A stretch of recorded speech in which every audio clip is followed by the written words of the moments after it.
Hey guys, welcome back. In this video, I'm going to show you how to calculate the percentage discount in Excel. Let's get started. Ever wondered how to calculate the percentage discount on a product, especially after those enticing September sales? It's a common query, and today, I'll show you how easy it is to figure out the discount applied to a product. All you need are the original price and the discounted price. The formula is pretty straightforward. Divide the discounted price by the original price.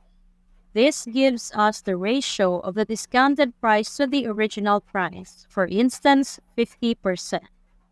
To find the actual discount, subtract this ratio from 1,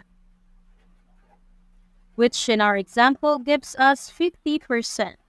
In another case, when we divide the discounted price by the original price and get 30%, subtracting this from 1 tells us our discount is 70%. It's that simple. This method helps you swiftly calculate the percentage discount on any product. Thanks for watching. And if you found this video useful, don't forget to give it a thumbs up and hit that subscribe button for more content like this.